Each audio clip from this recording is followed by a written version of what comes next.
Okay, so now in this video, let's talk about factoring. So one of the first steps, or the first thing you always want to try when you're factoring polynomials is see if there's a greatest common factor. Okay, so that's the first thing we're going to do.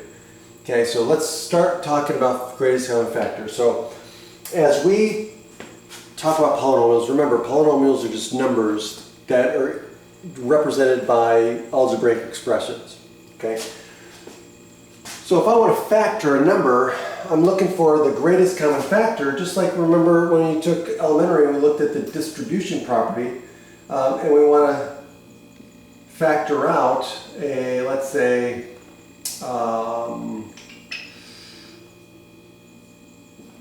want to factor this out, right? What would we do? Well, we would find the greatest number that would divide both of these. What's the biggest number that will divide both 12 and 16? And the answer is 4. So we could write this as 4 times what?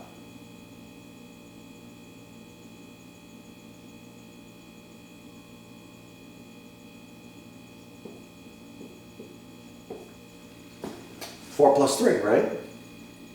So that's factoring out the greatest common factor. Okay?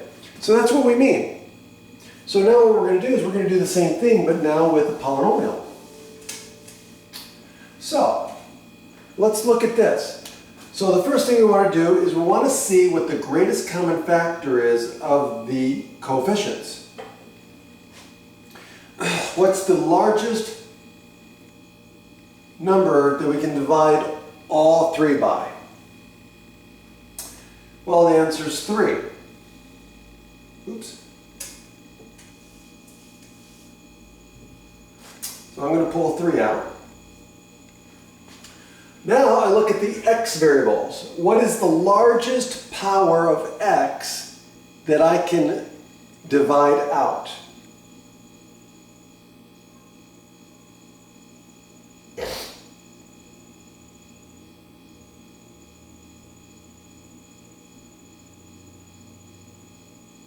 Well, the largest power of x that I can get out of there is going to be 1. No, none. Because I don't have an x here. So I can't factor out an x. Now, but what about y? I've got a y in each term, so I can definitely factor out a y. What's the largest power of y that I can factor out? And it's going to be this one with the smallest exponent, right? Because I can get 3 y's here, but I can't get 4 or 5, so I'm restricted by this one.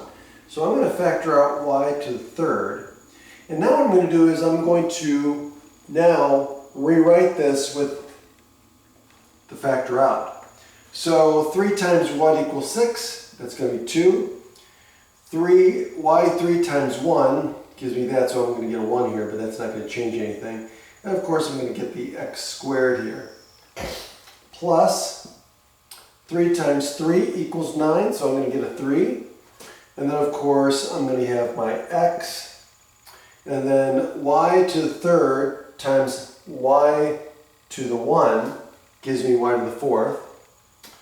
And then of course 3 times 6 will give me 18. And then y to the 3rd times y to the 2nd will give me my y to the 5th. And I'm done. And now I just factored it with the greatest common factor. And that's it. So that's how you use the greatest common factor. Okay, next time we'll do some examples. Or we'll do more examples.